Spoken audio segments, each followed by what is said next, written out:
Hello and welcome to Happy Vending. I'm Bill, and today we're going to be replacing some of these pivot ends in this Royal 804 soda machine. Stay tuned.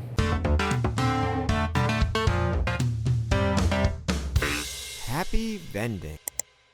So this is Royal's biggest stack machine, the 804-9 G3 machine. It holds 804 cans of soda. Each column, and it has 12 columns, will hold 60 cans of soda. And my most popular drink in this machine is the mystery selection, where I put a variety of different drinks in there. Students love it.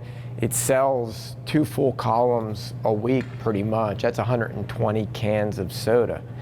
But last week I noticed that one of the columns, the front column of the mystery selection, kept jamming. It would vend about 10, 13 products and then jam and then stop vending that column.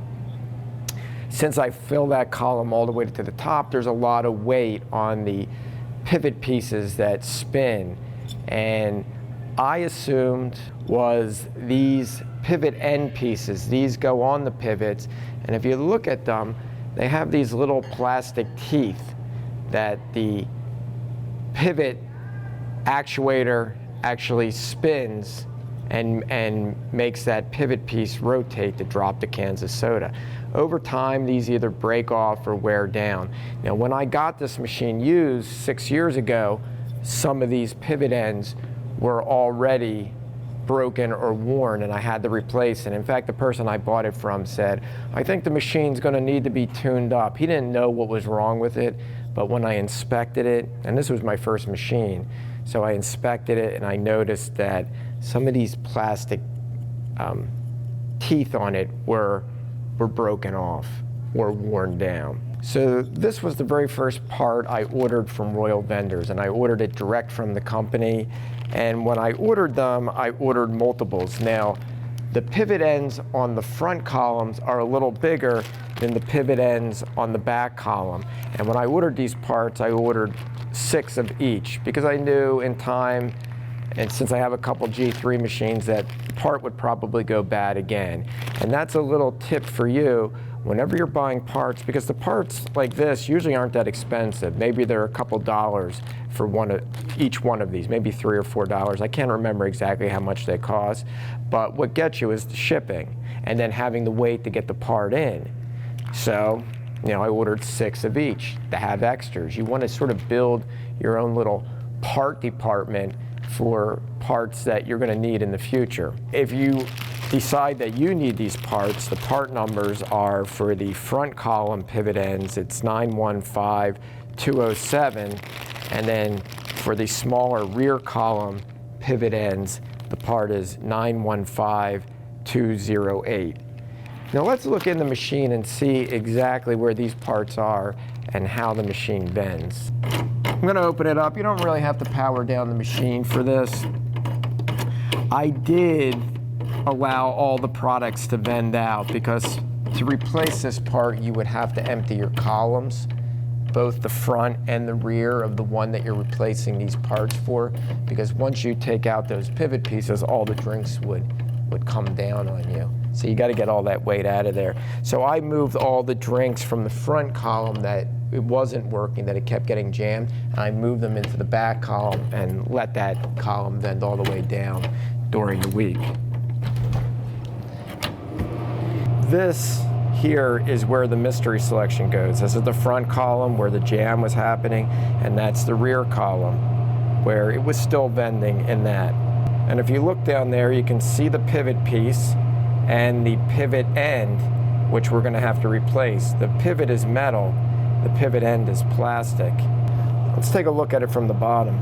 Here once again is your pivot, and that is your pivot end. That's the one with the little teeth on it that we're going to have to replace. All the G3 machines only have one motor.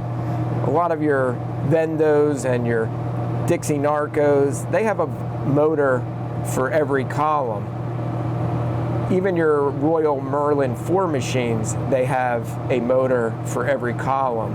But the G3 machine has one Vend motor over here attached to a chain with these little dogs, and they go right up in front of the column that it wants to vend, and it pulls on these levers, which then spin these levers, and then the products fall down. Let me actually activate this so you can actually see this work. I'm going to test vend column 10 back there that has the cherry cokes in it. Now you see how quick that is. The products are 2 products deep, and they have little product stops on the side, both a long product stop in the back here and this short product stop in the front. So it vended the front product in that column, and now we have the rear one on the rear long product stop ready to go. Let me vend it again, you'll see the second one come down.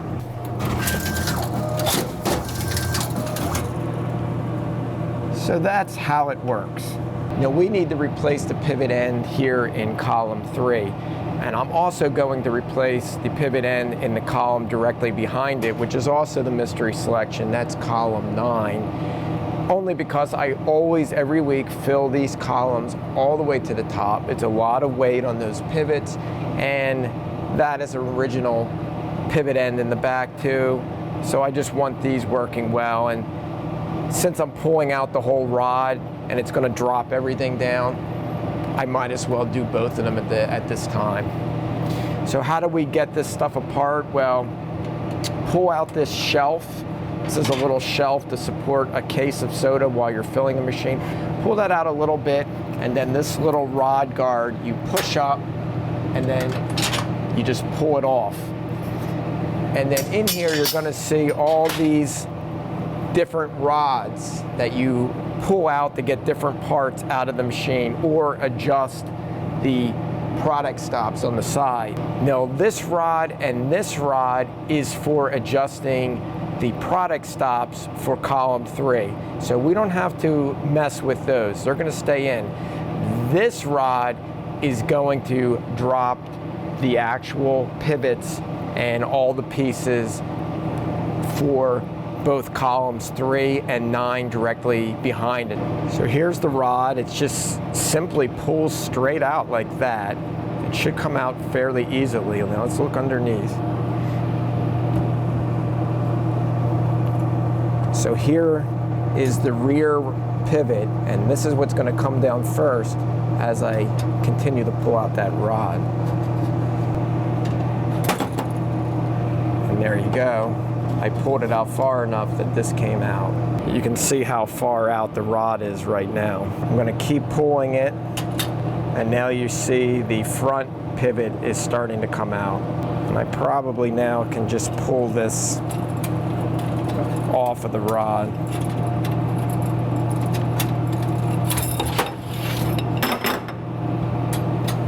So there's my 2 pivots.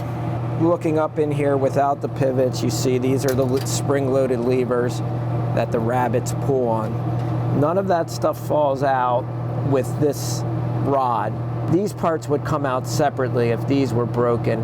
I do have extras of these parts, but this part actually looks okay. Here's the front pivot, here's the rear pivot.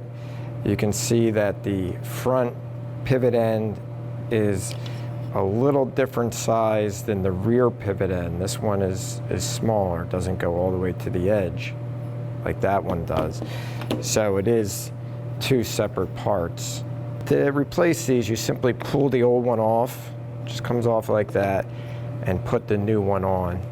Now actually looking at this old one, it's really not even that worn. It doesn't look that bad. When I've replaced this in the past, one of these teeth was actually completely broken off. And this one doesn't look too bad, so we'll have to see. I'll have to keep an eye on it to see if this new piece fixes that problem of it getting jammed. And let's just replace the rear one too.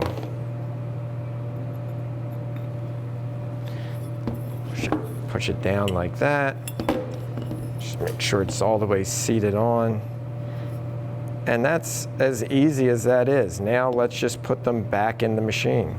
You can see the rod moving around there. I'm going to pull the rod back so that I can put the pivot piece in there. The end goes toward the lever. Just look at the other columns if you're not sure.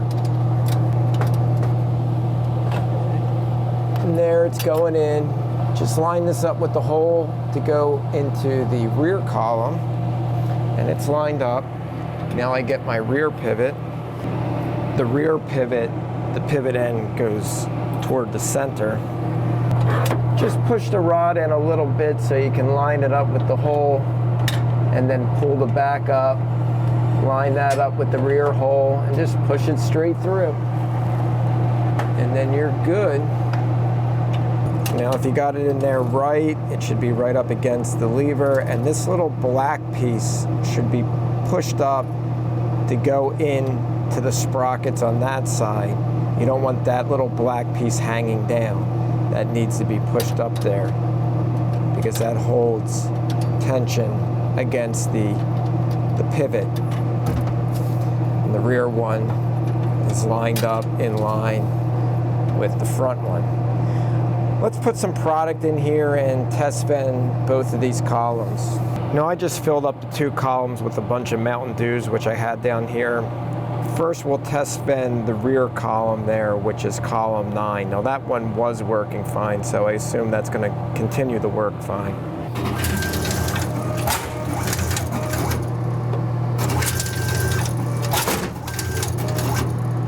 So first it had to load up the pivot and then pull it a second time to vend the product, but it did it fine. Let's vend it again. That time it only took 1 pull. Let's vend it again.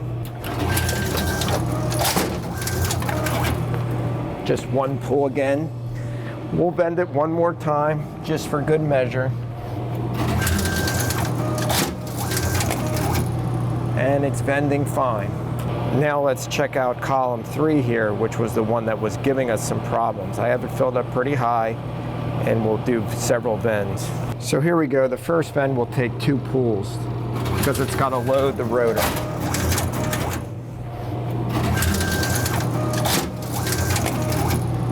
Let's vend it again. That one just took 1 pull. Let's vend it again. Yeah, 1 pull. Another. Good. Let's do it again. Looks good. Let's do it again. And that seems to be vending pretty reliable. Now that I'm sure that it's vending okay, I'm going to put the rod guard back on. It has 2 little tabs here on the bottom of it. They go into these slots on the left and right side. Then you pull it up and get it into the top slots there and push it down, and then that's locked in place. Push your shelf in and you're good to go. Well, that's pretty much it for today. I'm going to fill this up with mystery selection completely to the top. Keep an eye on it, make sure it continues to reliably vend. If it wasn't one of those pivot ends, I'll probably try replacing the springs on the pivot levers, or maybe the levers themselves. I have all those parts and I would give that a try. But I feel pretty confident right now, and if you have a G3 machine that isn't reliably vending and you think maybe the teeth on the pivot ends are broken or worn, give this solution a try. The parts aren't that expensive. Just order them direct from Royal vendors, and it doesn't take that long to install them, and in 5 minutes you'll be up and running. It certainly doesn't hurt to do preventive maintenance on these older machines. This machine is over 20 years old, and some new parts is only going to make it more reliable. Well, as always, happy vending.